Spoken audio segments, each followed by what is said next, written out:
çdo ditë duhet të përpiqemi të bëjmë punë të mira. Do thoni ju, gjinafe a bëjmë, ku ka njëri pa gjinafe? Sfida nuk është sa do bëjmë gjinafe, se kjo është na dënën e njeriut. Gaboj Ademi, do gaboj njerëzia. Vetëm ca të devotshëm që janë shumë, ato i ka begatu Allahu, gabojnë shumë pak.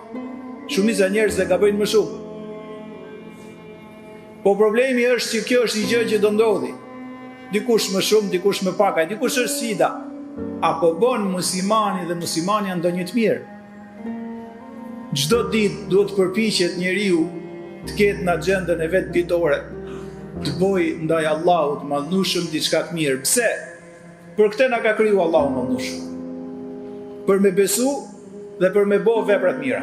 Tjerat janë mjete për të arritur për të jetuar jetën, për të vazhduar derisa të vdesim, po qëllimi për cilin na krijoi është që me besu apo jo, dhe a do bëjmë vepra të mira apo jo.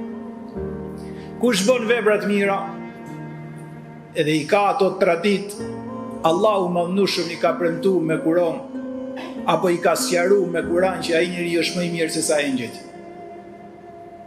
Ka thonë Allahu fuqiplot, innal ladhina amanu wa amilu salihat ulaika hum khairul bariya. Tha ato që kanë besu dhe po vepra të mira janë krijesa më dobishme dhe më sipër se sa engjëjt. Vetë pejgamberi ka thonë khairun nas, më i miri njeriu është ai që ka jetën e gjatë dhe mbushet me vepra të mira.